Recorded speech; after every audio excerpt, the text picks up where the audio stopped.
الحمد لله نحمده ونستعينه ونستغفره ونؤمن به ونتوكل عليه ونعوذ بالله من شرور أنفسنا ومن سيئات أعمالنا من يهده الله فلا مضل له ومن يضلله فلا هادي له وأشهد أن لا إله إلا الله وحده لا شريك له وأشهد أن سيدنا ونبينا ومولانا محمدا عبده ورسوله صلی اللہ تعالی علیہ وعلى آلہ وأصحابہ وأزواجہ وبارک وسلم تسلیما کثیرا کثیرا اما بعد فاعوذ باللہ من الشیطان الرجیم بسم اللہ الرحمن الرحیم یا ایہا الذین آمنوا كونوا انصار اللہ کما قال عیسی ابن مریم للحواریین من انصاری الی اللہ قال الحواریون نحن انصار اللہ فآمنت طائفة من بني إسرائيل وكفرت طائفة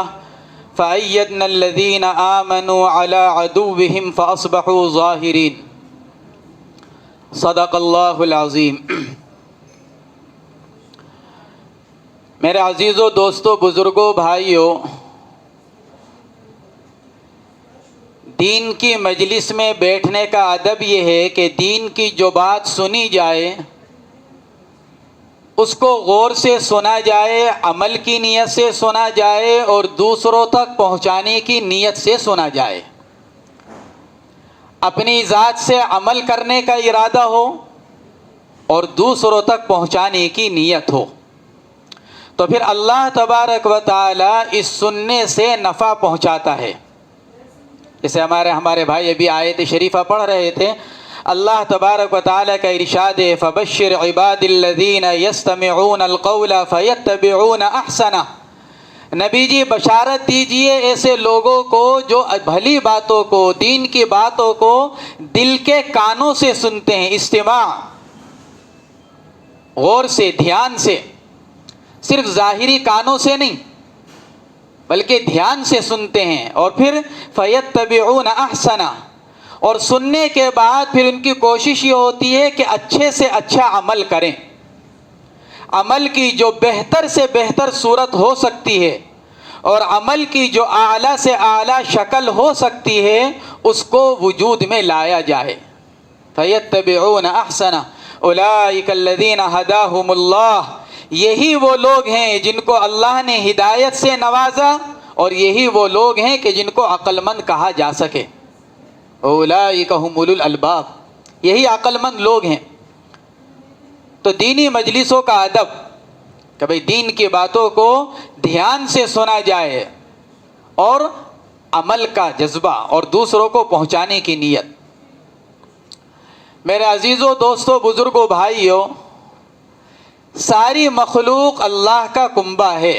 الخلق عیال اللہ، ساری مخلوق اللہ کا کنبہ، اور اللہ کو اپنی مخلوق میں سب سے زیادہ پسند وہ ہے جو اللہ کی مخلوق کو فائدہ پہنچائے، سب سے زیادہ پسند۔ وَأَحَبُّ الْخَلْقِ إِلَى اللَّهِ مَنْ أَحْسَنَ إِلَىٰ عَيَالِهِ، سب سے زیادہ پسند ہے جو اس کی مخلوق کو فائدہ پہنچائے، کام آئے۔ اب ایک فائدہ پہنچانا تو دنیاوی اعتبار سے ہے، آپ کو کوئی بھوکا نظر آیا، آپ نے اس کو کھانا کھلا دیا، کوئی پیاسا نظر آیا، اس کی پیاس بجھا دی، کوئی ننگا نظر آیا، اس کو کپڑا دے دیا، کوئی مسافر نظر آیا، اس کو راستہ بتلا دیا، ٹھہرنے کے لیے جگہ دے دی۔ یہ فائدہ پہنچانا، اجر و ثواب سے خالی نہیں، اللہ اور اللہ کے رسول کی طرف سے اس فائدہ پہنچانے پر وعدے ہیں، لیکن یہ وہ فائدہ ہے جو اس انسان کے لیے صرف دنیا کی حد تک ہے۔ آپ نے اس کی دنیا کی ضرورت کو پورا کر دیا، اور ایک ایسی ضرورت کو پورا کیا جو آج پوری ہوئی ہے کل دوبارہ پھر اس کے سامنے آ جائے گی۔ صبح کو پوری کی ہے، شام کو پھر اس کے سامنے یہ ضرورت آ جائے گی۔ یہ ایک وقتی ضرورت ہے جس کو آپ نے پورا کیا، کھلا کر، پلا کر، پہنا کر، رہبری اور رہنمائی کر کر، راستہ بتلا کر، وقتی آپ نے اس کی ضرورت کو پورا کر دیا، بہت اچھا کام کیا۔ لیکن بڑے حضرت جی حضرت مولانا الیاس صاحب نور اللہ مرقدہ فرماتے تھے کہ حقیقی فائدہ کیا ہے؟ ایک مسلمان کو پورا فائدہ پہنچانا کیا ہے؟ کہ پورا فائدہ پہنچانا یہ ہے کہ اس کے ساتھ ایسا معاملہ کیا جائے جو اس کے لیے ابدی نفع پہنچانے کا ذریعہ بن جائے، کہ ہماری محنت ایسی ہو جائے کہ ہم اس کو جہنم کے راستے سے ہٹا کر جنت کے راستے پر ڈالنے والے بن جائیں۔ یہ حقیقی نفع، یہ حقیقی نفع پہنچانا، فائدہ پہنچانا۔ تو جب دنیاوی فائدہ پہنچانے پر اللہ تبارک و تعالی اپنے بندے کو محبوب بنا لیتے ہیں، تو پھر وہ لوگ جو اس محنت میں لگے ہوئے ہوں، جو مخلوق کو دائمی اور ابدی نفع پہنچا رہے ہوں اور ان کی آخرت کے بنانے کی فکر میں لگے ہوئے ہوں اور ان کی آخرت بنانے کی فکر اور کوشش میں لگے ہوئے ہوں، پھر ایسے لوگ اللہ کو کتنے محبوب اور پسندیدہ ہوں گے اور اللہ ان سے کتنی محبت کرنے والے ہوں گے۔ اسی لیے تمام مخلوقات میں اللہ کو سب سے زیادہ محبوب کون؟ حضرات انبیاء کرام علیہم الصلاۃ والسلام، تمام مخلوقات میں۔ کہ کیوں؟ اس لیے کہ تمام انبیاء کرام مخلوق کو خالق سے جوڑنے کے لیے تشریف لائے، ہر نبی، اور ان تمام نبیوں کے سردار ہمارے اور آپ کے آقا حضرت محمد مصطفیٰ صلی اللہ علیہ وسلم جو امام الانبیاء، اس لیے آپ تمام نبیوں میں ایک منفرد شان رکھنے والے اور ایک الگ حیثیت رکھنے والے اور اللہ کو سب سے زیادہ محبوب۔ اس کی وجہ یہی،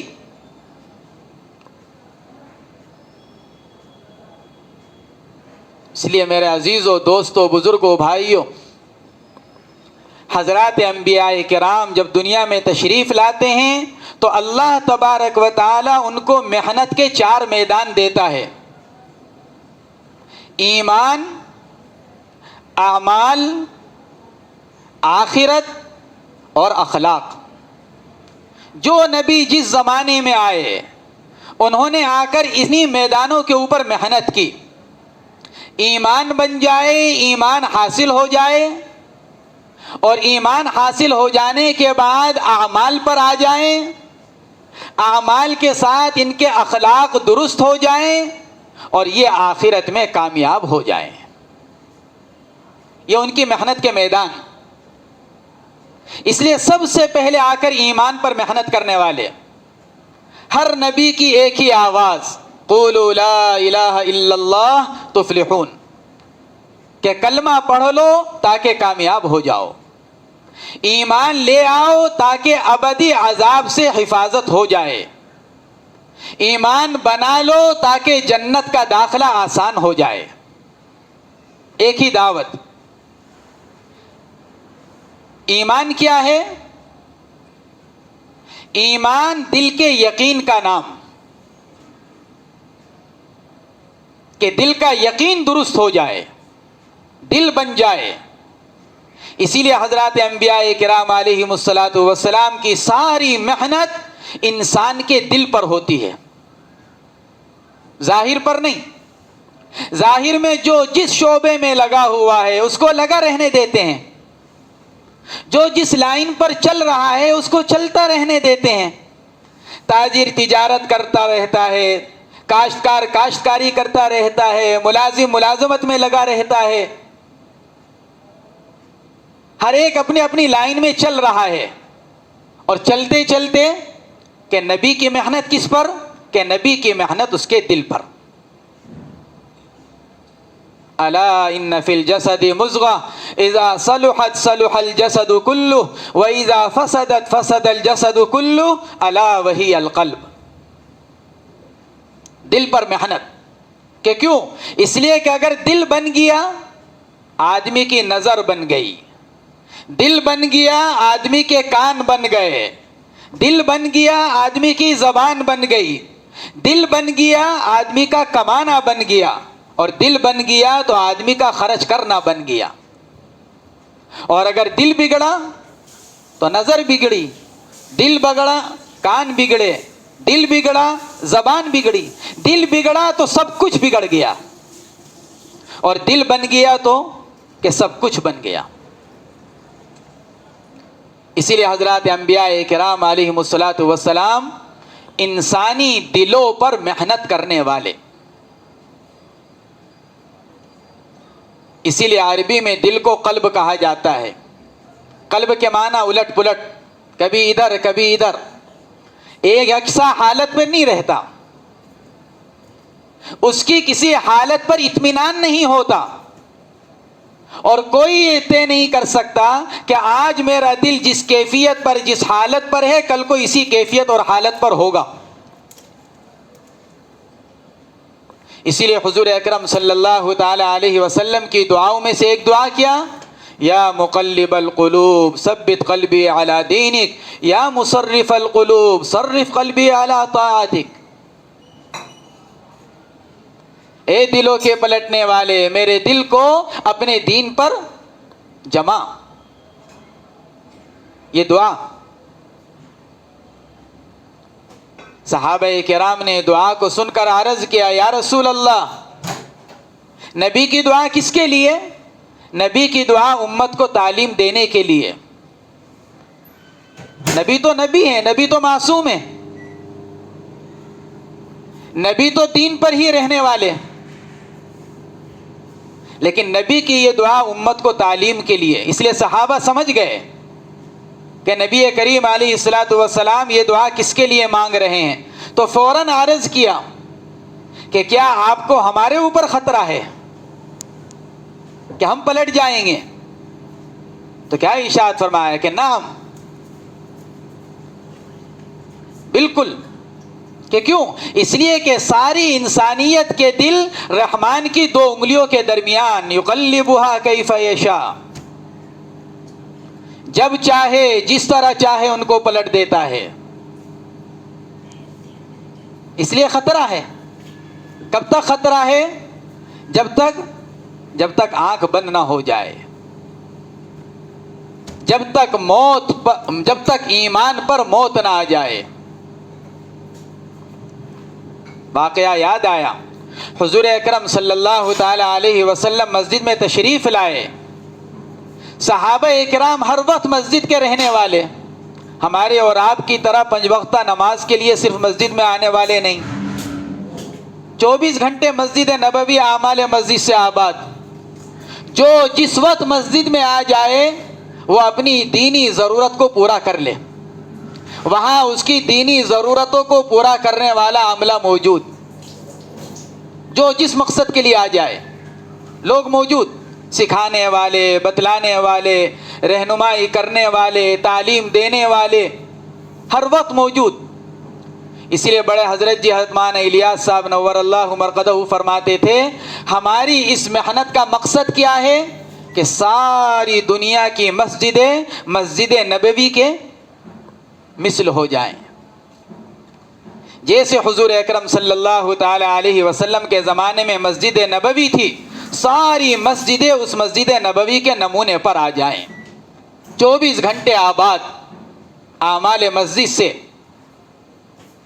تو عرض کر رہا تھا کہ اللہ کے نبی علیہ الصلاۃ والسلام مسجد میں تشریف لائے تو ایک صحابی دعا مانگ رہے ہیں. آپ نے خاموشی کے ساتھ کھڑے ہو کر ان کی دعا سنی. وہ دعا کیا مانگ رہے تھے؟ اللہم انی اسألک تمام النعمہ، اے اللہ میں آپ سے کامل نعمت کا سوال کرتا ہوں، مکمل نعمت، کامل اور مکمل نعمت. اے اللہ میں آپ سے اس کامل اور مکمل نعمت کو مانگتا ہوں، مجھے اپنی کامل اور مکمل نعمت مرحمت فرما دے. یہ دعا مانگ رہے تھے. جب دعا سے فارغ ہوئے تو اللہ کے نبی علیہ الصلاۃ والسلام نے بلایا. آپ نے پوچھا کیا دعا مانگی؟ کہ اللہ کے نبی یہ دعا مانگی. تو آپ نے بطور تعلیم کے پوچھا کہ ذرا بتلاؤ تم کامل اور مکمل نعمت سمجھتے کس کو ہو؟ اللہ سے مانگ تو رہے ہو کہ مکمل نعمت مرحمت فرما دے، تو مکمل نعمت ہے کیا چیز تمہارے ذہن میں؟ کیا مانگا تم نے؟ اس لیے کہ بعض اوقات بلکہ اکثر اوقات ہم اپنے حالات کا جائزہ لیں تو دعائیں مانگتے ہیں لیکن ذہن میں کچھ نہیں. کوئی بزرگ مل جائے، کوئی اللہ والا مل جائے تو مصافحہ کرتے ہیں، اور مصافحہ کرتے ہی سب سے پہلے زبان سے کیا جملہ نکلتا ہے؟ حضرت دعا کر دیجئے. اور دل میں کچھ نہیں، زبانی جملہ کہ دعا کر دیجئے. حضرت اقدس تھانوی نور اللہ مرقدہ سے ایک مرتبہ کسی نے اسی طرح چلتے چلتے کہا حضرت دعا کر دیجئے، تو حضرت نے ہاتھ پکڑ لیا، فرمایا کہ بتلاؤ کہیں کی دعا کرانی ہے؟ تو کچھ بھی نہیں ذہن میں، بیچارہ خاموش ہو گئے. حضرات صحابہ کرام رضوان اللہ تعالی علیہم اجمعین لیکن دعا دل سے مانگنے والے. وہ سمجھتے تھے کہ ہم کیا مانگ رہے ہیں، لیکن بطور تعلیم کے اور بطور سیکھنے کے حضرات صحابہ کرام کا معمول کیا تھا؟ جب اللہ کے نبی علیہ الصلوۃ والسلام کچھ بات معلوم کرتے تو کیا کہتے؟ اللہ ورسولہ اعلم. نبی جی میرے ذہن میں تو معلوم نہیں کیا نعمت مکمل ہوگی، کامل اور مکمل نعمت سمجھ رہا ہوں گا، لیکن آپ ہی بتلا دیجئے کہ کامل اور مکمل نعمت کیا ہے. ہم تو جو سوچ رہے ہیں سوچنے دیجئے. ہم نے اللہ سے مکمل نعمت کو مانگا ہے، آپ بتلا دیجئے کہ کامل اور مکمل نعمت کیا ہے. تو آپ علیہ الصلوۃ والسلام نے کیا جواب دیا کہ کامل اور مکمل نعمت کسے کہتے ہیں؟ الموت علی الاسلام. کہ سب سے مکمل نعمت کیا ہے؟ اسلام پر موت آ جائے، آدمی کا خاتمہ ایمان پر ہو جائے. یہ سب سے مکمل نعمت. کہ کیوں؟ اس لیے کہ ایمان پر خاتمہ یہی آخرت کی ابدی نعمتوں کے حصول کا واحد ذریعہ اور یہی دنیا کی نعمتوں کے نعمت رہنے کا ذریعہ. ورنہ حدیث پاک کے اندر آتا ہے کہ جب قیامت کے دن ایک وہ آدمی جس نے ساری زندگی نعمتوں میں گزاری، عیش و آرام میں، دنیا میں کبھی دکھ نہیں دیکھا، اللہ تبارک و تعالی فرشتوں سے کہیں گے کہ ذرا جاؤ اور اس کو جہنم میں کیا کر کر لاؤ؟ صرف اوپر اوپر سے سیر کرا کر لے آؤ. جہنم میں ڈالنا نہیں ہے، صرف ڈالو اور نکال کر لے آؤ فوراً، روکنا نہیں اس کے اندر. تو جب ایسا ہی ہوگا اور اس کو واپس اللہ کے حضور پہنچایا جائے گا تو اس ایک منٹ کا حال کیا ہوگا؟ اللہ تبارک و تعالی جب یہ پوچھیں گے کہ ذرا بتلاؤ کہ کیا تم نے اس سے پہلے کبھی کوئی خوشی اور آرام دیکھا، تو وہ کیا جواب دے گا؟ وہ آدمی جس نے ساری زندگی نعمتوں میں گزاری، دنیا میں عیش و آرام اور سکون میں گزاری، وہ اس ایک منٹ میں دنیا کی ساری نعمتوں کو بھول جائے گا. اور کیا جواب دے گا؟ اللہ میں نے ساری زندگی کبھی کوئی نعمت اور خوشی نہیں دیکھی. اس لیے فرمایا گیا کہ دنیا کی نعمتوں کے نعمت رہنے کا ذریعہ بھی کیا؟ الموت علی الاسلام، ایمان پر خاتمہ. اور آخرت کی نعمتوں کا تو ہے ہی ایمان ذریعہ، ایمان کے بغیر کچھ نہیں. اس لیے سب سے پہلے ایمان سکھایا جاتا ہے. حضرات انبیاء کرام علیہم الصلاۃ والسلام سب سے پہلے آ کر ایمان سکھاتے ہیں کہ ایمان سیکھو اور ایمان کو بناؤ. کہ کیوں؟ تاکہ دنیا اور آخرت کی ابدی نعمتیں اور رحمتیں حاصل ہو سکیں. آدمی کو دنیا میں بھی چین سکون مل جائے اور آخرت میں بھی آدمی کو چین سکون حاصل ہو جائے. یہ ہے حقیقی نفع کہ آدمی کی آخرت بن جائے، جہنم سے بچ جائے اور جنت میں پہنچ جائے. فمن زحزح عن النار وادخل الجنت فقد فاز. جس کو جہنم سے روک دیا گیا، بچا لیا گیا، دور کر دیا گیا اور جنت میں داخل کر دیا گیا تو حقیقی کامیاب تو وہی ہوا، حقیقی فائدے میں تو وہی رہا جو جہنم سے بچ کر جنت میں پہنچ گیا. وہ حقیقی کامیاب، وہ حقیقی فائدے میں. تو یہ حقیقی نفع. تو اس لیے حضرات انبیاء کرام علیہم الصلاۃ والسلام چونکہ یہ محنت کرنے والے، اس لیے اللہ جل جلالہ کو سب سے زیادہ محبوب مخلوق کو نفع پہنچانے کے اعتبار سے.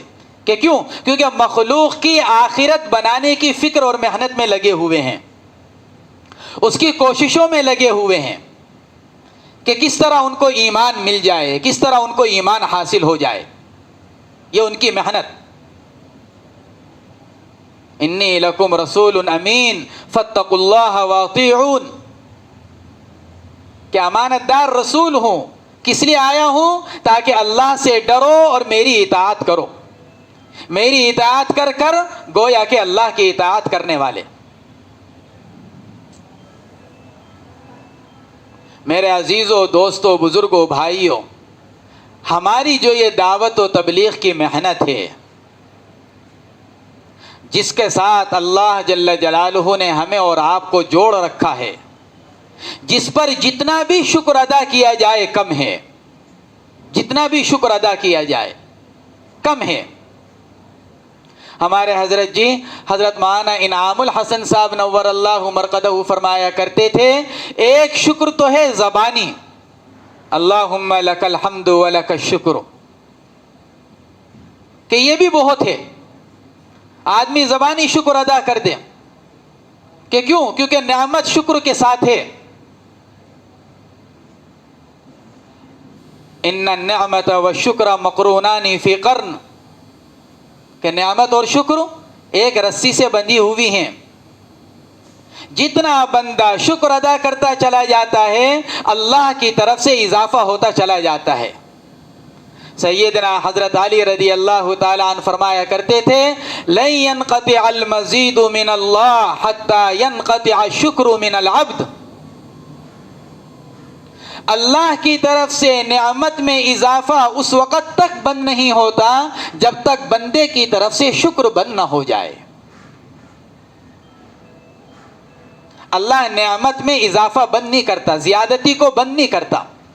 نعمت میں زیادتی کرتا رہتا ہے جب تک بندے کی طرف سے شکر کی ادائیگی رہتی ہے. جب بندے کی طرف سے شکر کی ادائیگی بند ہوگی، اللہ کی طرف سے زیادتی نعمت کا دروازہ بند ہو جائے گا. تو ہمارے حضرت جی نور اللہ مرقدہ فرماتے تھے، ایک تو ہے زبانی شکر.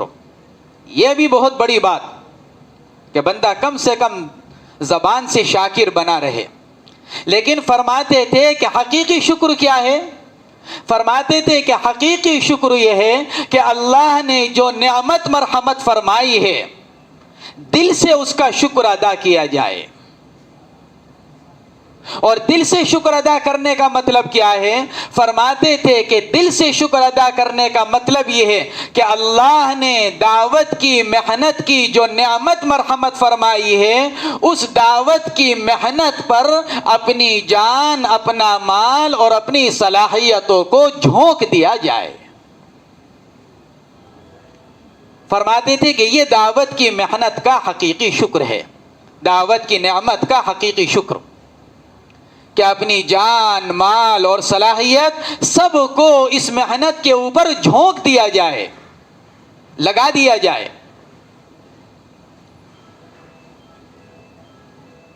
تو اللہ نے ہمیں اور آپ کو جس محنت کے ساتھ جوڑا ہے، یہ کوئی معمولی محنت نہیں. حضرات انبیاء کرام علیہم الصلاۃ والسلام والی محنت، جناب محمد الرسول اللہ صلی اللہ تعالی علیہ وسلم کی لاہی ہوئی محنت، تمام محنتوں میں سب سے اعلیٰ، کہ جب انسان اس محنت کے کرنے پر آتا ہے تو پھر اللہ کا محبوب بنتا چلا جاتا ہے. اللہ کا قرب جتنا اس محنت کے اندر چلتا ہے، جتنا اس محنت کے لیے قربانی دیتا ہے، جتنا اس محنت کے لیے اپنی جان و مال کو اس پر لگاتا ہے، جتنا اس محنت پر اپنے اوقات کو خرچ کرتا ہے، جتنا اس محنت پر اپنی صلاحیتوں کو لگاتا ہے، اللہ تبارک و تعالی اس کے لگائے ہوئی جان و مال، اوقات اور صلاحیتوں سے بڑھ کر پھر اس کو نوازتے ہیں۔ کہ کیوں؟ کیونکہ اللہ تبارک و تعالی کی ایک صفت شکور کی ہے۔ اللہ شکور ہے، اور شکور کے کیا معنی؟ شکور کے معنی قدردان، محنت کی قدر کرنے والا، عمل کی قدر کرنے والا، قبول کرنے والا۔ کہ جب بندہ عمل کرتا ہے تو پھر اللہ تبارک و تعالی اس کی قدردانی کرتے ہیں۔ اللہ ناقدرے نہیں ہے بندوں کی طرح، بندہ ناقدرہ۔ قرآن کہتا ہے کہ انسان کو کیسا پیدا کیا گیا؟ کہ انسان کو ناشکرا، ناقدرہ، نعمتیں استعمال کرتا ہے، اور جس کی نعمتیں استعمال کرتا ہے اسی کی ناشکری۔ لیکن اللہ بڑے قدردان، ایک ایک عمل کو، ٹوٹے پھوٹے عمل کو قبول کرنے والے۔ ملا علی قاری رحمہ اللہ بڑے محدث، بڑے عالم گزرے ہیں۔ شرح مشکات میں واقعہ لکھا کہ کل قیامت کے دن ایک آدمی حاضر ہوگا اللہ کے سامنے، اور اس کے اعمال کا حساب ہوگا۔ اس کے گناہ، اس کی نیکیاں، اچھا برا سب کچھ وزن کیا جائے گا۔ ترازو کے ایک پلڑے میں نیک اعمال، دوسرے میں اس کے برے اعمال رکھے جائیں گے، تو کہ اس کے برے اعمال بھلے اعمال سے بڑھ جائیں گے، نیکیوں کا وزن کم رہ جائے گا اور گناہوں کا وزن زیادہ ہو جائے گا۔ قرآن کیا کہتا ہے؟ قرآن یہ کہتا ہے کہ جس عمل کا وزن بڑھے گا اس کے مطابق فیصلہ ہوگا۔ اگر گناہوں کا وزن زیادہ تو جہنم، اور نیکیوں کا وزن زیادہ تو جنت۔ یہ اللہ کا وعدہ، اللہ کا فیصلہ اور اللہ کا ضابطہ، اور اللہ اپنے ضابطے پر چلتے ہیں۔ بے شک اللہ بڑی قدرتوں کے مالک، اللہ سب کچھ کر سکتے ہیں، سب کچھ اللہ ہی نے کیا، لیکن اللہ کے جو ضابطے ہیں اللہ ان ضابطوں کے مطابق فیصلہ فرماتے ہیں۔ اسی لیے حضرت مولانا یوسف صاحب نور اللہ مرقدہ فرمایا کرتے تھے کہ یہود و نصارہ حضرات انبیاء کرام علیہم الصلاۃ والسلام کی اولاد، لیکن اپنے باپ دادا کے لائے ہوئے دین کو چھوڑا، اپنے باپ دادا کی لائی ہوئی محنت سے منہ موڑا۔ اللہ نے تا قیامت ان کو کہے کا خطاب دیا، مغضوب علیہم اور ضالین۔ ہر نماز میں پڑھا جاتا ہے۔ اور ہیں یہود و نصارہ کون؟ حضرات انبیاء کرام علیہم الصلاۃ والسلام کی اولاد، لیکن اپنے باپ دادا کے لائے ہوئے دین اور اس کی محنت کو چھوڑ دیا۔ تو دنیا میں بھی کہ اللہ کی طرف سے کہ پھٹکار، اور آخرت میں بھی کہ آخرت میں بھی اللہ کی طرف سے ناراضگی۔ اولئک حزب الشیطان، قرآن کہتا ہے کون ہے؟ کہ شیطان کی جماعت۔ فرماتے تھے ایک طرف حضرات انبیاء کرام کی اولاد، اور دوسری طرف کون؟ کہ حضرات صحابہ کرام رضوان اللہ علیہم اجمعین۔ فرماتے تھے کہ صحابہ کون ہیں؟ کہ صحابہ بت پرستوں کی اولاد، کفر و شرک میں پرورش پانے والے، 24 گھنٹے بت پرستی کرنے والے، لیکن جناب محمد الرسول اللہ صلی اللہ تعالی علیہ وسلم کے لائے ہوئے دین کو قبول کرنے والے، اور آپ کی دی ہوئی محنت پر اپنی جان و مال کو قربان کرنے والے۔ اللہ نے کیا کیا؟ اللہ نے ان کے بارے میں کیا فرمایا؟ رضی اللہ عنہم ورضوا عنہ۔ اور آخر کیا فرمایا؟ کہ اولئک حزب اللہ وحزب الشیطان، یہ حزب اللہ۔ وہ نبیوں کی اولاد شیطان کی جماعت، یہ بت پرستوں کی اولاد اور اللہ کی جماعت. کہ کیوں؟ کیونکہ اللہ کا ضابطہ ہے کہ اللہ کے ہاں حیثیت کس چیز سے، اللہ کے ہاں وقعت اور قیمت کس چیز سے، اللہ کے دیے ہوئے دین سے اور دین کے قبول کرنے سے.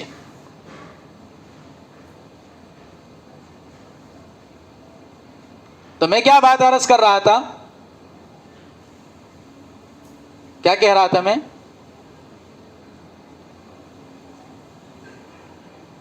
تو ہمارے حضرت جی نور اللہ مرقدہ فرماتے تھے کہ نعمت کا شکر، دعوت کی جو محنت اللہ نے ہم کو دی ہے اس کا حقیقی شکر کیا ہے کہ اپنی جان، مال، صلاحیتیں اور اوقات کو اس دعوت کے اوپر جھونک دیا جائے، قربان کر دیا جائے.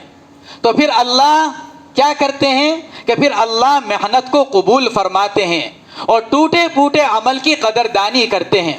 اس پر واقعہ سنا رہا تھا کہ کیا ہوا اس آدمی کا کہ اس کے گناہ اس کی نیکیوں سے بڑھ گئے اور اب وہ ڈر رہا ہے کہ کب اللہ کی طرف سے میرے لیے فیصلہ ہو جہنم میں جانے کا، کب فیصلہ ہو جائے.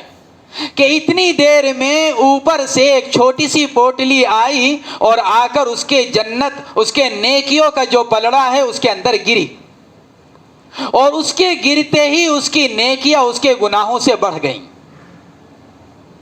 نیکیوں کا وزن زیادہ ہو گیا اور گناہوں کا وزن کم رہ گیا. جیسے ہی اس کی نیکیوں کا وزن زیادہ ہوا، اللہ کی طرف سے فیصلہ ہوا کہ اس کو جنت میں داخل کر دیا جائے. یہ جنتی، کیونکہ اس کی نیکیاں بڑھ گئیں اور گناہ کم ہو گئے. فرماتے ہیں کہ فیصلہ ہو جانے کے بعد اس آدمی نے سوچا کہ اس پوٹلی کو دیکھا تو جائے کہ اس میں ہے کیا جس نے آج مجھ کو بچا لیا. تو ملا علی قاری رحمہ اللہ نے لکھا ہے کہ اس آدمی نے اس پوٹلی کو کھولا تو پوٹلی کو کھولنے کے بعد اس میں سے کیا نکلا، چھوٹی سی، تو اس میں سے مٹی کی وہ 3 مٹھی نکلی جو اس نے دنیا میں کسی مسلمان کی قبر پر ڈالی تھی. بس اللہ کیا ہے کہ اللہ شکور ہے، قدردان. کب کس عمل کو قبول کر لے اور کب کس عمل کو قبول کر کر اللہ تعالی معافی کا فیصلہ فرما دے. تو اللہ نے جو ہم کو یہ دعوت والی محنت دی ہے، یہ بڑی اونچی چیز، بڑی اونچی محنت، کہ جب آدمی اس دعوت والی محنت میں لگتا ہے تو پھر اللہ تبارک و تعالی کی طرف سے انعامات کی بارش ہوتی ہے.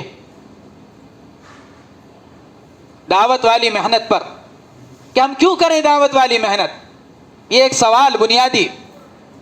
دعوت کی محنت میں آدمی کیوں لگے، کیوں کرے اس دعوت والے کام کو؟ کہ دعوت والی محنت پر اللہ کی طرف سے انعامات کے وعدے ہیں اور اللہ اپنے وعدوں میں سچا ہے.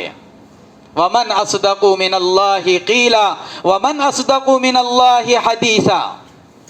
اللہ سے سچی بات، اللہ سے زیادہ سچی بات کس کی؟ اللہ تو سچوں کے سچے ہیں، اللہ کی طرف سے وعدے ہیں دعوت کی محنت پر. کہ کیا وعدے ہیں؟ کہ وہ وعدے جو حضرات صحابہ کرام رضوان اللہ تعالی علیہم اجمعین کے حق میں 100% پورے ہوئے اس محنت پر. اس لیے اس محنت کو کرنا ہے اپنے لیے، کسی دوسرے کے لیے نہیں. دعوت کی محنت کا سب سے پہلے فائدہ خودداری کے لیے، دوسروں تک فائدہ بعد میں پہنچتا ہے. دعوت کی محنت کا سب سے پہلے فائدہ خود دعوت دینے والے کو ہوتا ہے. اس لیے اس دعوت کی محنت کو کرنا. کہ کیا فائدہ؟ کہ دعوت دینے کا، دعوت کی محنت کا سب سے پہلا فائدہ، جو انسان کی سب سے پہلی اور بنیادی ضرورت، سب سے پہلی اور سب سے بنیادی ضرورت، وہ انسان کی ہدایت. پہلی ضرورت دنیا میں آنے کے بعد سب سے پہلی حاجت کہ وہ انسان کی ہدایت، کہ کس طرح ہدایت مل جائے، کس طرح ہدایت نصیب ہو جائے، کس طرح ہم ہدایت پر چلنے والے بن جائیں۔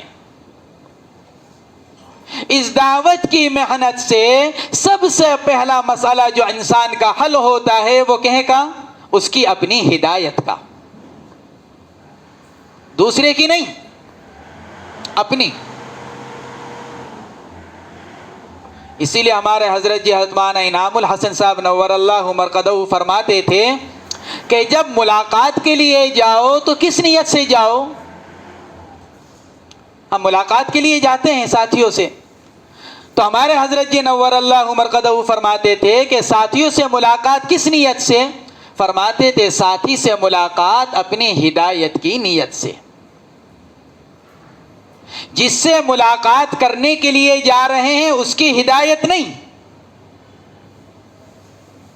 اس کی ہدایت مقصود نہیں، مطلوب نہیں، کہ اپنے عمل سے سب سے پہلے اپنی ہدایت۔ فرماتے تھے کہ اگر ملاقات کے لیے جا رہے ہو اور سامنے والے کی ہدایت کی نیت اور سامنے والے کی ہدایت کا جذبہ لے کر جا رہے ہو تو تمہاری یہ ملاقات تمہارے حق میں بھی بیکار اور اس کے حق میں بھی بیکار۔ کہ کیوں؟ اس لیے کہ ہدایت دینے والی ذات صرف اللہ کی، اللہ ہی جانتے ہیں کہ جس سے ملاقات کے لیے جا رہے ہیں اس کو ہدایت ملے گی کہ نہیں ملے گی، ہدایت اس کے مقدر میں ہے کہ نہیں ہے، کب ملے گی، کہاں ملے گی، صرف اللہ جانتا ہے۔ انک لا تہدی من احببت ولکن اللہ یہدی من یشاء، اللہ جس کو چاہتے ہیں اس کو ہدایت دیتے ہیں۔ آپ سامنے والے کی ہدایت کی نیت لے کر جا رہے ہیں، معلوم نہیں سامنے والے کی ہدایت اس کے مقدر میں ہے کہ نہیں، اس لیے فرماتے تھے کہ سامنے والے کی ہدایت تمہارے قبضے میں نہیں، اس لیے تم اس کو ہدایت نہیں دے سکتے، اور اپنی نیت لے کر نہیں گئے اس لیے خود کو بھی ہدایت مل نہیں سکتی،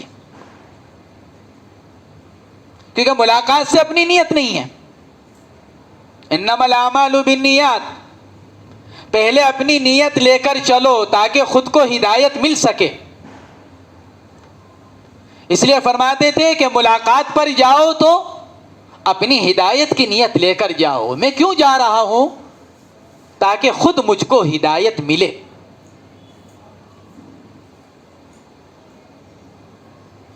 آج تو ہماری محنت کا رخ بدل گیا، ہماری محنت کا رخ بدل گیا۔ محنت کا صحیح رخ کیا تھا؟ کہ محنت کا صحیح رخ یہ کہ ہماری یہ ساری محنت کس کے لیے؟ سب سے پہلے اپنی ذات کے لیے، سب سے پہلے اپنی ذات کے لیے۔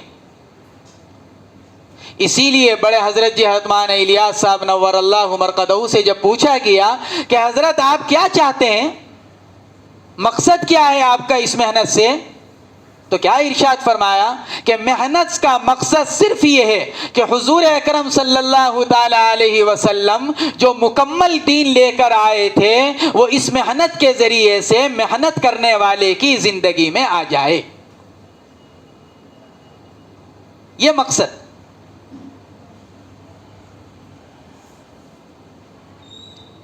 آج ہماری محنت کا رخ کیا ہے؟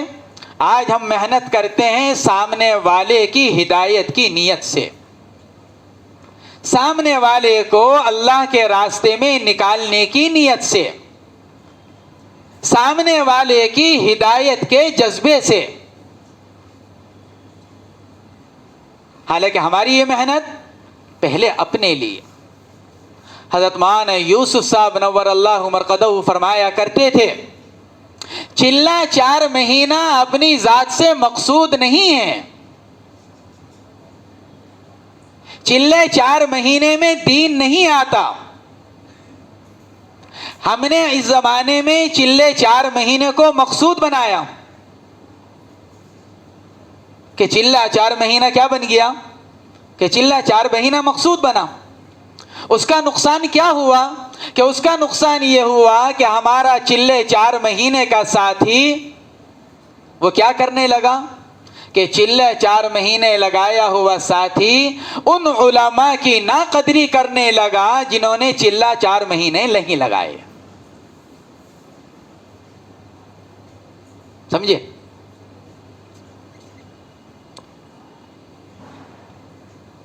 یہ ہوا کہ کیوں؟ کیونکہ چلہ 4 مہینہ مقصود بن گیا اور چلے 4 مہینے میں جانے کو ثواب اور فضیلت کی چیز سمجھا جانے لگا. یہ ہماری محنت کا رخ بدلا. حضرت مولانا یوسف صاحب نور اللہ مرقدہ فرماتے تھے چلہ 4 مہینہ اپنی ذات سے مقصود نہیں ہے. چلہ 4 مہینے میں آدمی کو دین نہیں آ سکتا.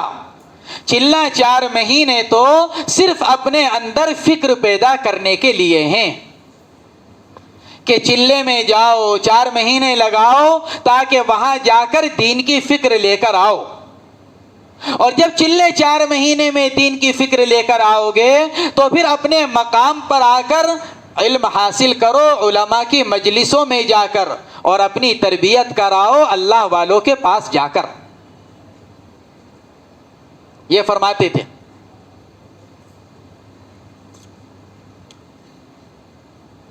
لیکن جب چلے 4 مہینوں کو مخصوص سمجھ لیا گیا تو نہ عالموں کے نہ علماء کے علم کے محتاج رہے ہم اور نہ اہل اللہ کی صحبت کے محتاج رہے.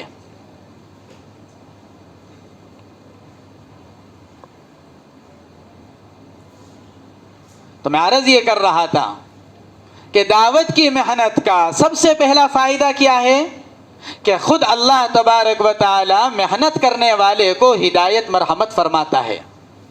یہ سب سے پہلا فائدہ بنیادی جو ضرورت ہے انسان کی. کہ کیوں؟ اس لیے کہ ہدایت کے بغیر کچھ نہیں. ہدایت کے بغیر انسان اور جانور میں کوئی فرق نہیں بلکہ انسان جانور سے بدتر جانوروں سے بھی بدتر. کہ کیوں؟ کیونکہ آخرت میں جانور اللہ کے عذاب سے محفوظ رہے گا اور انسان ہدایت نہ ہونے کی وجہ سے اللہ کے عذاب میں مبتلا کر دیا جائے گا. تو اس لیے سب سے پہلی ضرورت انسان کی ہدایت جو اس دعوت کی محنت کے ذریعے سے اللہ تبارک و تعالی محنت کرنے والے کو مرحمت فرماتا ہے. اور جب آدمی کو ہدایت مل جاتی ہے تو پھر آدمی کی زندگی کا رخ صحیح ہو جاتا ہے. کہ کیوں؟ کیونکہ پھر دل بنتا ہے اور جب دل بنتا ہے تو پھر دل چلاتا ہے آدمی کو. انسان کو چلانے والی چیز کیا ہے؟ انسان کو چلانے والی چیز اس کا دل ہے. اگر دل بنا ہوا ہے تو انسان صحیح چلتا ہے اور اگر دل بگڑا ہوا ہے تو پھر وہ آدمی جس کو نشے کی عادت ہو جائے اس کا حال کیا ہوتا ہے؟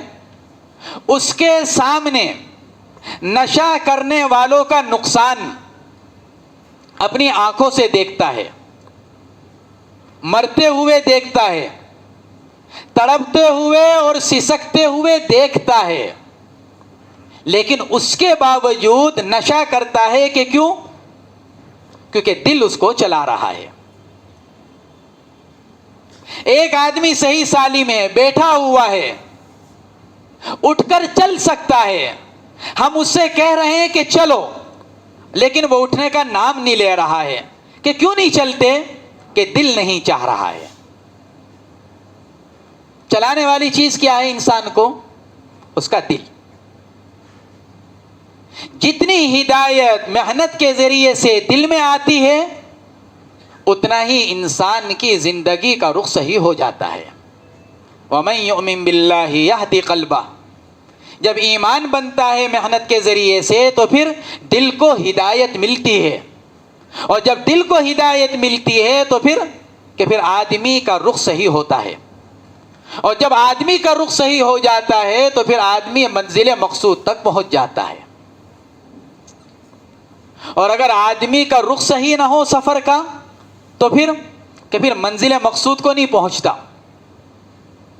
پھر اس کی منزل کچھ اور، سواری کچھ ہے اور منزل کچھ ہے۔ حضرت مولانا عمر صاحب پالن پوری نور اللہ مرقدہ اس کی مثال دیا کرتے تھے کہ سواری کچھ اور منزل کچھ۔ فرماتے تھے کہ اگر کوئی دلی سے چلنے والا آدمی جو بمبئی جانا چاہتا ہے، دلی سے بمبئی، اور بیٹھا ہے سواری میں، کس کو؟ کون سی ٹرین میں؟ کلکتہ جانے والی ٹرین میں بیٹھ گیا، ٹرین جا رہی ہے کلکتہ اور پہنچنا ہے، جانا ہے بمبئی۔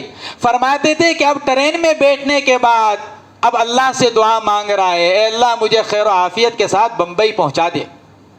فرماتے تھے کہ اگر اس کے لیے بیت اللہ کا پردہ پکڑ کر بھی یہ دعا مانگی جائے کہ اس کو بمبئی پہنچا دے تو یہ آدمی کلکتہ ہی پہنچے گا، کیونکہ سواری کلکتے کی پکڑ رکھی ہے۔ تو زندگی کا رخ کہ ہم کون سی سواری پر سوار ہیں۔ تو اس دعوت کی محنت کے ذریعے سے اللہ تبارک و تعالی ہدایت دیتے ہیں، یہ پہلا فائدہ۔ اس لیے اس دعوت کی محنت کو کرنا تاکہ ہمیں ہدایت ملے۔ اور دوسرا فائدہ کیا کہ جب انسان اس دعوت کی محنت کو کرتا ہے تو پھر اللہ تبارک و تعالی دنیا کی ضرورتوں میں سب سے پہلی ضرورت کون سی؟ دنیا کی ضرورتوں میں سب سے پہلی ضرورت آدمی کی روزی روٹی کی، کہ اس کے بغیر زندہ نہیں رہ سکتا۔ اس دعوت کی محنت کے ذریعے سے اللہ تبارک و تعالی محنت کرنے والے کے اس مسئلے کو حل فرما دیتے ہیں۔ روزی کا مسئلہ دعوت کی محنت کے ذریعے سے، کہ کیوں؟ کیونکہ اس دعوت کی محنت کے ذریعے سے آدمی دین پر آتا ہے، اور جتنا آدمی دین پر آتا چلا جاتا ہے اتنا ہی اللہ تبارک و تعالی اس کی روزی کو آسان بناتے چلے جاتے ہیں۔ آج روزی کیوں مشکل بنی ہوئی ہے؟ اس لیے کہ اللہ تبارک و تعالی انسان سے جس چیز کو چاہتے ہیں، یعنی دین اور دین پر چلنا، آج انسان نے اس کو چھوڑ کر اپنی ساری محنت اس چیز پر لگا رکھی ہے جس کا وعدہ اللہ نے خود بندوں سے کر رکھا ہے۔ لا نسألک رزقا نحن نرزقک، یہ اللہ کا وعدہ۔ نبی جی روزی تو ہم دیں گے، آپ کو اس کی فکر کرنے کی ضرورت نہیں، روزی تو ہم دیں گے، نحن نرزقک، ہم روزی دیں گے آپ کو۔ انسان کے ذمے جو کام تھا انسان نے اس کام کو چھوڑ دیا، اپنی لائن بدل دی، اپنی محنت کا رخ بدل دیا۔ جب محنت کا رخ بدلا تو پھر روزی مشکل ہو گئی، جو آسان تھی ہم نے خود اس کو مشکل بنا دیا۔ اللہ کے لیے کوئی مشکل تھا ہمیں روزی دینا؟ اللہ کے لیے کیا مشکل؟ دنیا بنانے والے اللہ، ہمیں پیدا کرنے والے اللہ، ہماری ضرورتوں کے پیدا کرنے والے اللہ، اور ہماری ان ضرورتوں کو پورا کرنے والے اللہ۔ تو اللہ کے لیے کیا مشکل؟ ہم نے مشکل بنایا اپنی محنت کا رخ بدل کر۔ حضرات صحابہ کرام رضوان اللہ تعالی علیہم اجمعین کہ ان کی محنت کا رخ بالکل صحیح، جو محنت کا میدان اللہ کے نبی علیہ الصلاۃ والسلام نے ان کو دیا، ہر صحابی اسی میدان میں محنت کرنے والا۔ اللہ کے نبی نے محنت کا میدان کون سا دیا؟ ایمان کا، دین کا میدان دیا، تو ہر صحابی اسی میدان میں محنت کرنے والا۔ اس لیے ہر صحابی اپنی روزی کی طرف سے بے فکر۔ حالات آتے ہیں ابتدا میں ابتدا میں حالات آتے ہیں. صحابہ اکرام کے اوپر بھی حالات آئے. پوری صف ابتدائے اسلام میں فاقے کی وجہ سے گر جایا کرتی تھی نماز میں. سیدنا حضرت ابو ہریرہ رضی اللہ تعالیٰ عنہ فرماتے تھے چلتے چلتے گر جاتا تھا, لوگ پاؤں رکھ کر گزرتے تھے اور کہتے تھے کہ ابو ہریرہ کو جنون ہو گیا. حالانکہ مجھے کوئی جنون نہیں ہوتا تھا بلکہ بھوک کی شدت ہوتی تھی.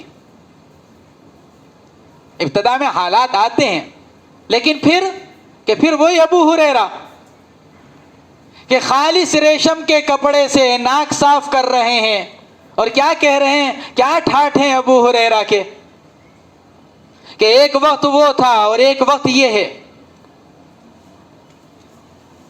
کہ کیوں؟ کیونکہ روزی کا مسئلہ اللہ کے نے اپنے قبضے میں رکھا. حضرت عبد الرحمن ابن عوف رضی اللہ تعالیٰ عنہ عشرہ مبشرہ میں سے ہیں. خالی ہاتھ ہجرت کر کر مدینہ منورہ پہنچ رہے ہیں, خالی ہاتھ, کچھ نہیں.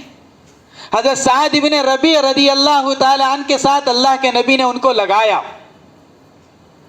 تجارت شروع کی معمولی ستو اور پنیر کی, اور جب انتقال ہوا تو کیا حال ہے؟ کہتا عبد الرحمن ابن عوف رضی اللہ تعالی عنہ جب اس دنیا سے جا رہے ہیں تو کیا چھوڑ کر جا رہے ہیں کہ لکھا ہے ان کے حالات میں کہ شریعت کا مسئلہ کہ بیوہ کو متروکہ مال کا 8واں حصہ ملتا ہے.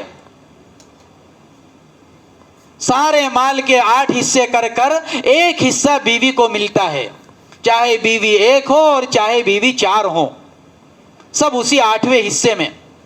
حضرت عبد الرحمن ابن عوف رضی اللہ تعالی عنہ کی 4 بیویاں, لکھا ہے کہ جب ان کا ترکہ تقسیم کیا گیا اور ترکہ تقسیم کرتے ہوئے ان کے مال کا 8واں حصہ لگا کر 4 بیویوں کو دیا گیا تو ہر بیوی کے حصے میں 63 لاکھ درہم آئے.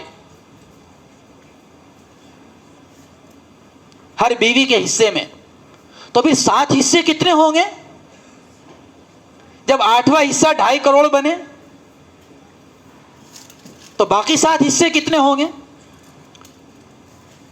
اللہ تبارک و تعالی اس دعوت کی محنت کے ذریعے سے روزی کا مسئلہ حل کرتے ہیں. اس لیے اس محنت کو کرنا ہے. یہ ہے مقصد بتلانا کہ ہم دعوت کی محنت کو کیوں کریں, دعوت کا کام کیوں کریں؟ اپنے لیے, اپنی دنیا اور اپنی آخرت بنانے کے لیے. کیونکہ دنیا بھی بنے گی اسی سے اور آخرت بھی بنے گی اسی سے. حضرت حاجی عبد الوہاب صاحب نور اللہ مرقدہ فرمایا کرتے تھے آج ہمارا یقین یہ بنا ہوا ہے دنیا بنے گی مال سے, آخرت بنے گی اعمال سے. فرماتے تھے اس دعوت والی محنت کے ذریعے سے یہ یقین بنانا ہے کہ دنیا بھی بنے گی اعمال سے اور آخرت بھی بنے گی اعمال سے. من عمل صالحا من ذکر او انثى وهو مؤمن فلنحيينه حیاتا طیبہ, یہ دنیاوی زندگی, ولنجزینہم اجرہم باحسن ما كانوا یعملون, یہ آخرت کی زندگی. کہ یہ تو اللہ تبارک و تعالی اس محنت کے ذریعے سے روزی کا مسئلہ حل کرتے ہیں. اور تیسرا فائدہ کیا کہ اس دعوت کی محنت کا تیسرا فائدہ یہ ہے کہ پھر اللہ تبارک و تعالی دعاؤں میں قبولیت رکھ دیتا ہے. دعاؤں کی قبولیت. انسان جب تک دنیا میں ہے اس کے اوپر حالات آتے ہیں, نافرمانی کے ساتھ بھی حالات آتے ہیں اور اطاعت اور فرما برداری کے ساتھ بھی حالات آتے ہیں. نافرمانی کے ساتھ جب حالات آتے ہیں تو یہ اللہ کی طرف سے پکڑ, اور جب اطاعت اور فرما برداری کے ساتھ حالات آتے ہیں تو یہ اللہ کی طرف سے آزمائش. اللہ آزماتے ہیں. وَلَنَبْلُوَنَّكُمْ بِشَيْءٍ مِّنَ الْخَوْفِ وَالْجُوعِ وَنَقْصٍ مِّنَ الْأَمْوَالِ وَالْأَنفُسِ وَالثَّمَرَاتِ وَبَشِّرِ الصَّابِرِينَ. جمنے والوں کو بشارت دیجئے، ہم تو آزمائیں گے، اچھے لوگوں کو بھی آزمائیں گے اور بروں کو بھی۔ اطاعت کے ساتھ بھی حالات آئیں گے اور نافرمانی کے ساتھ بھی حالات آئیں گے۔ جب اطاعت اور فرما برداری کے ساتھ حالات آئیں گے تو ان حالات سے نکلنے کا ذریعہ کیا بنے گا؟ انسان کی عبادت، اس کی نماز اور اس کی دعا۔ مسائل کا حل کہیں سے ہوگا؟ کہ مسائل کا حل ہوگا نماز اور دعا سے۔ اللہ تبارک و تعالی محنت کرنے والوں کی دعاؤں میں قبولیت رکھ دیتا ہے، ان کے اعمال کو قبول کرتے ہیں۔ صحابی ہیں، باغ والے، پانی کی ضرورت ہے اور پانی موجود نہیں باغ کو دینے کے لیے، تو کیا کیا کہ وضو کی اور کپڑا بچھایا اور اپنے باغ میں نماز کی نیت باندھی، 2 رکعت پڑھی۔ تو نماز تو دعا ہے، عبادت اور دعا دونوں کا مجموعہ ہے نماز۔ نماز پڑھی، 2 رکعت سلام پھیر کر اپنے خادم سے کہا کہ دیکھو ذرا کچھ بارش کے آثار ہوئے؟ یہ کہ نہیں حضرت ابھی کچھ نہیں۔ پھر 2 رکعت پڑھی کہ ذرا اب دیکھو کہ حضرت ابھی بھی کچھ نہیں۔ پھر 2 رکعت پڑھی کہ اب بتلاؤ کہ حضرت آسمان پر ایک چھوٹی سی بدلی نظر آ رہی ہے۔ پھر 2 رکعت پڑھی کہ ذرا اب بتلاؤ کہ حضرت اب تو پورا آسمان بادلوں سے بھر گیا۔ پھر 2 رکعت پڑھی کہ ذرا اب بتلاؤ کیا حال ہے؟ تو خادم نے آ کر کیا کہا کہ حضرت جہاں تک آپ کی زمین ہے وہاں تک بارش ہو رہی ہے۔ دعاؤں کی قبولیت، جہاں تک آپ کی زمین، آپ کا باغ ہے وہاں بارش، وہاں تک پانی ہے، اللہ کا نظام حرکت میں آ گیا۔ یہ دعاؤں کی قبولیت کہ اللہ تبارک و تعالی محنت کرنے والوں کی دعاؤں میں قبولیت رکھ دیتا ہے۔ اس لیے میرے عزیزو، دوستو، بزرگو، بھائیو، عرض یہ کرنا ہے کہ ہم دعوت کا کام کیوں کریں؟ کہ ہم دعوت کا کام اس لیے کریں، اپنے لیے، اپنی دنیا بنانے کے لیے، اپنی آخرت بنانے کے لیے۔ کہ کیوں؟ احب الخلق الی اللہ من احسن الی عیالہ۔ اللہ کو سب سے زیادہ محبوب کون ہے؟ جو اللہ کی مخلوق کو فائدہ پہنچائے۔ جب ہم اللہ کی مخلوق کو فائدہ پہنچائیں گے نکل کر، جب ہم اللہ کے مخلوق کو فائدہ پہنچائیں گے قربانیاں دے کر، جب ہم اللہ کی مخلوق کو فائدہ پہنچائیں گے اپنے گھر بار کو چھوڑ کر، اپنے کاروبار اور اپنی تجارت اور اپنی ملازمت کو چھوڑ کر، تو پھر اللہ تبارک و تعالی کا غیبی نظام ہمارے لیے حرکت میں آئے گا۔ ہمارے حضرت جی حضرت مولانا انعام الحسن صاحب نور اللہ مرقدہ فرمایا کرتے تھے، حدیث پاک میں اسی لیے فرمایا گیا، من ترک شیئا للہ عوضہ اللہ خیرا من۔ جو آدمی اللہ کے لیے کسی چیز کو چھوڑتا ہے، اللہ کی نسبت پر، اللہ کے دین کی نسبت پر، اللہ اس کو چھوڑی ہوئی چیز سے بہتر مرحمت فرماتا ہے۔ ہم اپنے گھر کو چھوڑ کر جائیں گے، ہم اپنی ملازمت کو چھوڑ کر جائیں گے، ہم اپنی تجارت اور کاروبار کو چھوڑ کر جائیں گے، تو پھر کہ ہم موجود رہتے ہوئے جتنا کماتے ہیں اللہ تبارک و تعالی اس سے کہیں زیادہ ہم کو نفع پہنچائے گا۔ آپ نے کہیں دیکھا کہ چلہ 4 مہینے میں جانے والا پھر آ کر بھوکا مرا ہو؟ یا دین کا کام کرنے والے کو اللہ نے فقر و فاقے میں مبتلا کر دیا ہو؟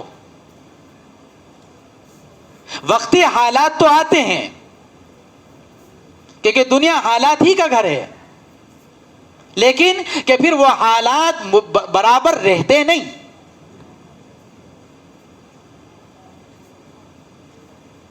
تو اس لیے میرے عزیزوں، دوستوں، بزرگوں، بھائیوں، ہر ایک ہم میں سے یہ ارادہ کرے، ہم میں سے ہر ایک یہ نیت کرے کہ انشاءاللہ اپنی ذات سے اس دعوت والی محنت کو موت تک کرنا ہے، خود بھی کریں گے اور محنت کے ذریعے سے دوسروں کو بھی اس محنت پر لائیں گے۔ کہ کیوں؟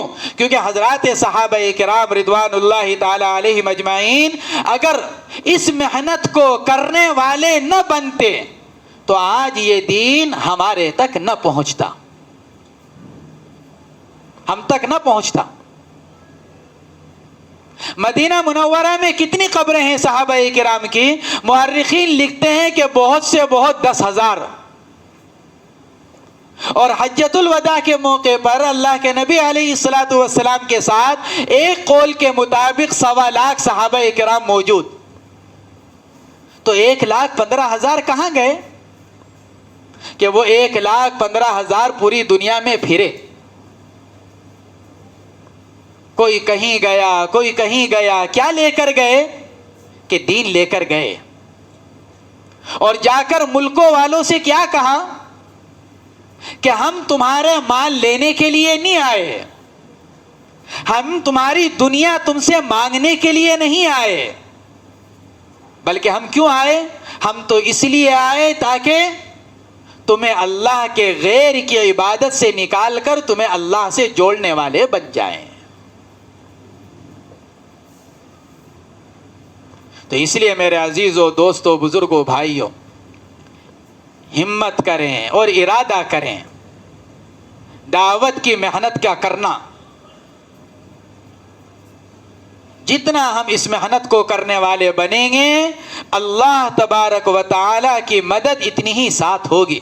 وَلَيَنْصُرَنَّ اللَّهُ مَن يَنْصُرُهُ، تاکید اللہ ضرور بھی ضرور مدد کرے گا۔